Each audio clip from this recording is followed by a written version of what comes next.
Hey there, aspiring guitarists. As I said in my short, I'm gonna start doing. I'll do a short and announce my favorite guitar of the day, which changes. That's why I have a lot of different guitars.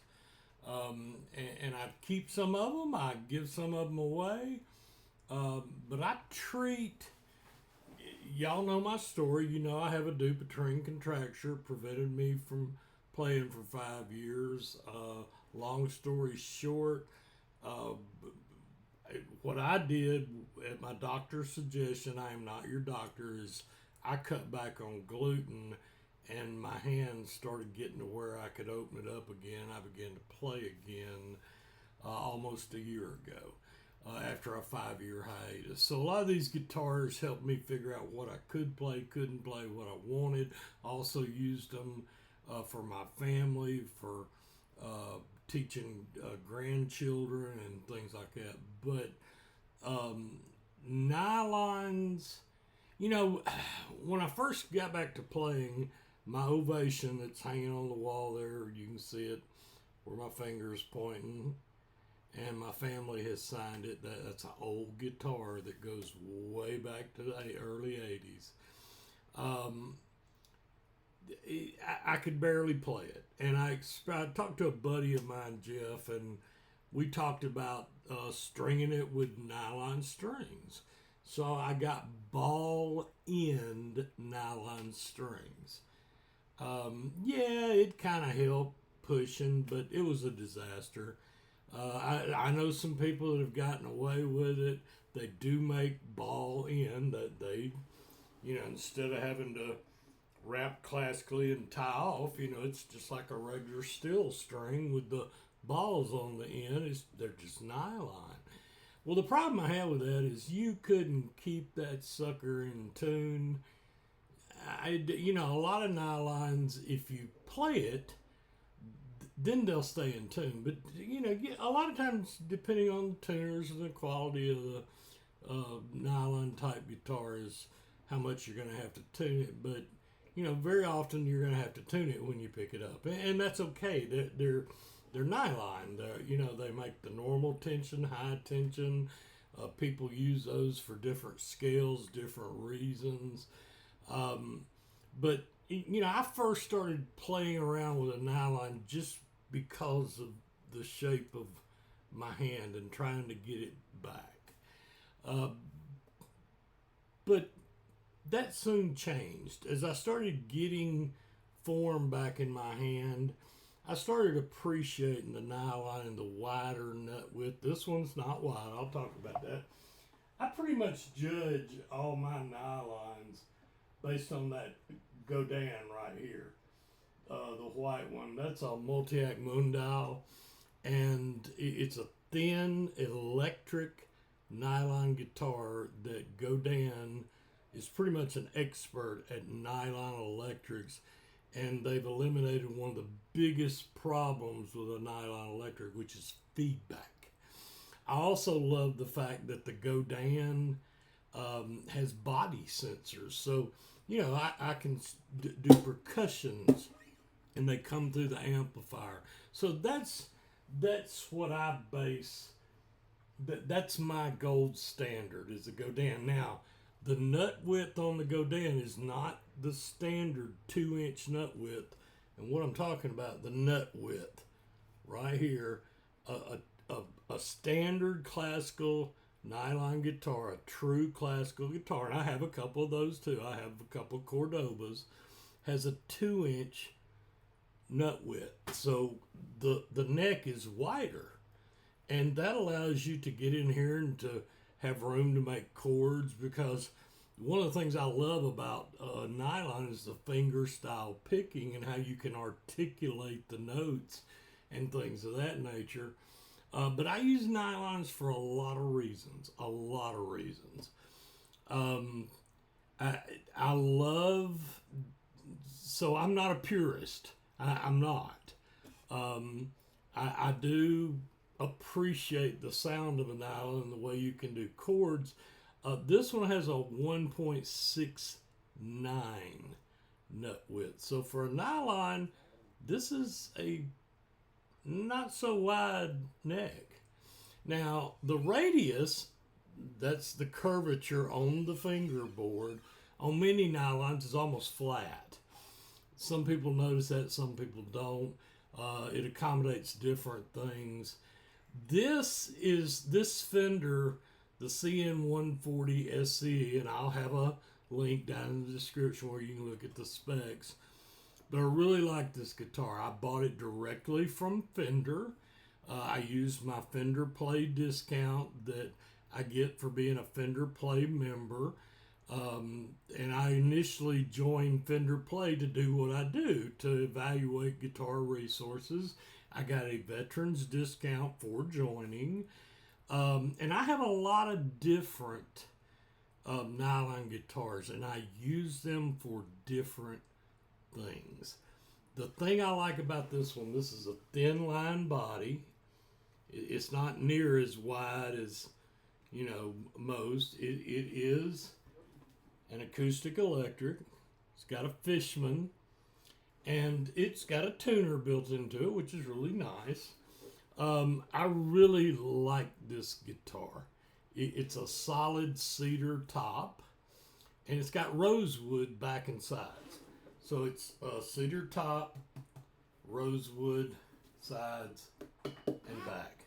And it makes for a beautiful sound. Now, I've got it hooked up right now. Now, let me, when I say I've got it hooked up, I do have it hooked to an amplifier. I've got it hooked up to a Positive Grid Spark 40 on the acoustic channel. And it's just clean. I don't have any really special, tiny bit of reverb. That's it. But I like this whether it's hooked up or not. Now, when I want a truly electric nylon sound, that's where I go with my Godin multiac Mundial. And I also go, you can just barely see it, that Cordoba stage. I don't like the Cordoba sound as much as I like the Godin, but I do really like the Cordoba. And I also have a Cordoba Mini, which is like a baby size nylon that I really enjoy. It's an acoustic electric. I have several nylons that I like them, and I use them for different things. So let's just run through my typical A major 7, A minor on the 3rd, A minor on the 5th. I appreciate YouTubers that go in depth with tones and do all kind of different things. I truly do. They actually help me to buy a guitar sight unseen, or to go and explore the guitar and buy it at a guitar shop. But a lot of that depends on what I'm using the guitar for. I watched a lot of videos for that multiac Mundial because I knew it had body sensors and it was expensive. And I wanted to know what it sounded like, how it responded, things of that nature. You don't run into the feedback issues with an acoustic classical that you do with one that's turned itself into an electric. And that's where Godin, Cordoba, Ibanez, some of them have done a really great job in eliminating the feedback, adding special pickups and body sensors and things like that. So what do I use the nylons for? Well, I still play every day.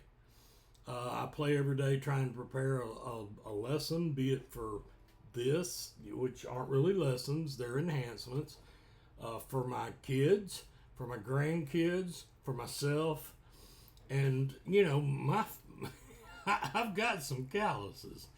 Well, the duplicate contracture still hurts. It does. It still hurts. After a while, I'm fatigued very badly. Everything, I've got the calluses, not so much the calluses. Heck, my calluses are so thick, I can stick pins in it and don't feel anything. But just the pressing and, the nodule here that comes down from my ring finger, the contracture there, it's also known as Viking disease. And so the nylon helps ease that stress. The nylon also keeps me in check with chord and finger style technique, because nylons will tell on me. They tell me if I've let my thumb drift, if I don't have the proper, circle for when I'm making a chord to make sure that I get something that rings out. And you can hear it's a different sound. It's sort of a, I've heard it described all kind of different ways. I've heard it described as a thudded sound, a muted sound, but that depends on what you're doing. The nylon, I can sit and listen to a classical guitarist all day long. It's just beautiful the way they combine a harmony with a melody, the right hand and the left hand working together just like a piano. It's just beautiful. So, but this Fender is a full-size guitar. The thin body allows me to get over it, and I just think it sounds good.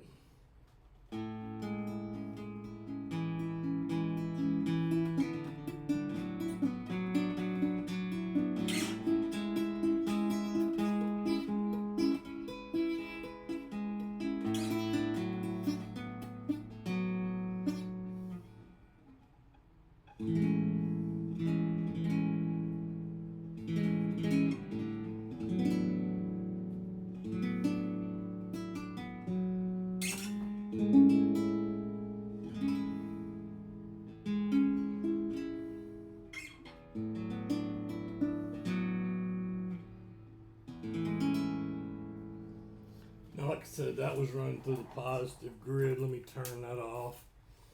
And, it still sounds good to me, even when it's not plugged into an amp.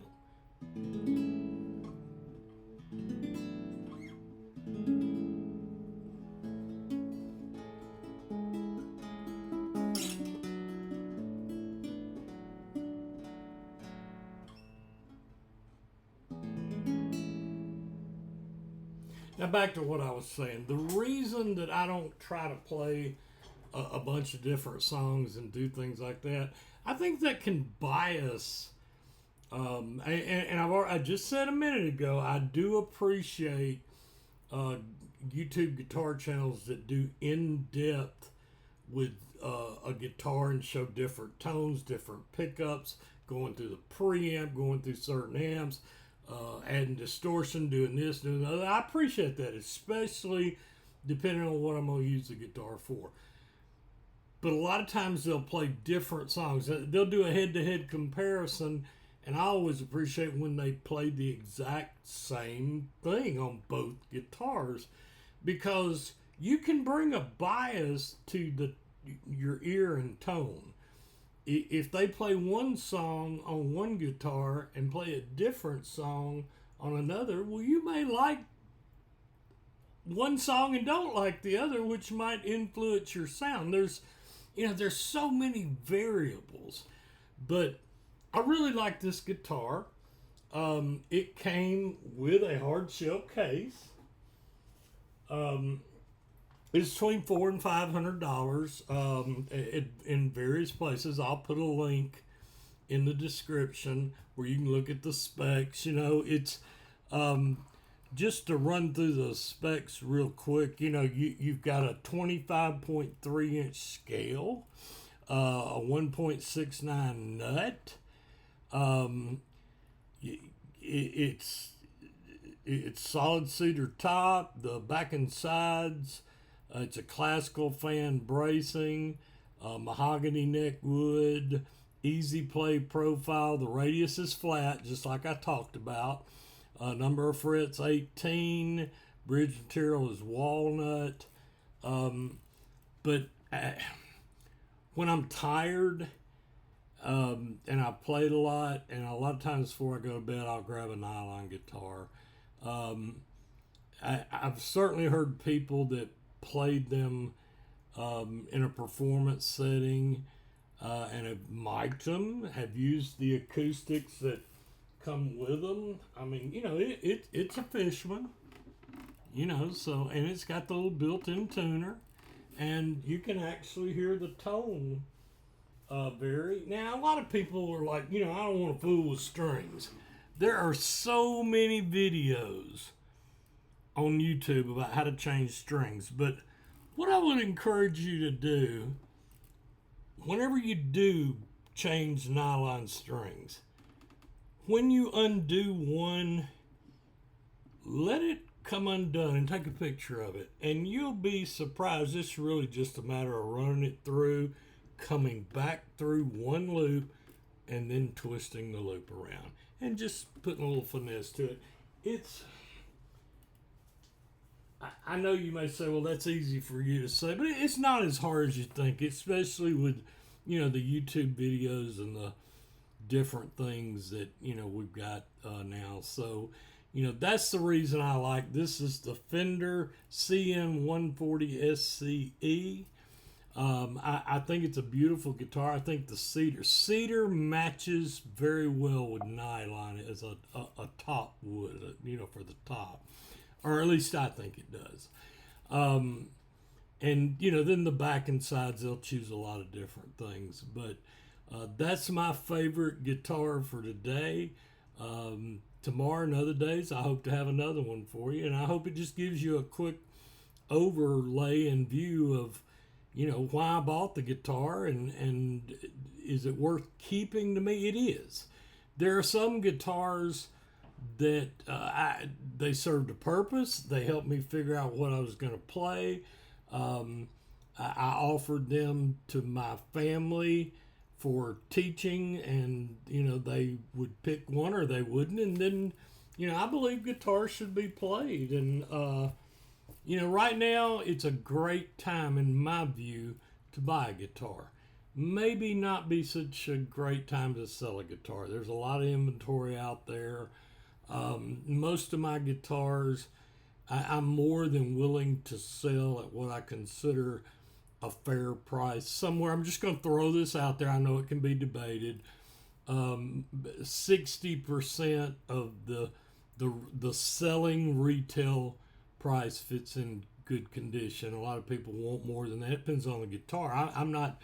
You're not going to get my Martin or my SJ200 custom shop. If I were to sell it, I'm not cutting anything on it, period. I'm just not. And you can debate that all you want. That's fine, because you're not going to get it. Just like I can debate what I'm willing to give someone for a guitar, and they may not take it. So, I believe guitars should be played. And that's the reason I wanted to start sharing with you, get some of my favorite guitars, why I keep them. And I'll share some that I'm going to get rid of and why I'm going to get rid of them. And that's certainly subjective. But, I hope this gave you a little insight into this nylon. I really like nylons. I think they're a nice addition to a guitar collection. Even if your guitar collection is just another guitar. But it certainly helps me when I'm tired and just want to play or do some scales. And it tells on me if I don't hit the notes right. Boy, the nylon strings buzz badly. So I hope that helped. I hope your guitar journey is blessed. And hey, most of all, as always, happy picking.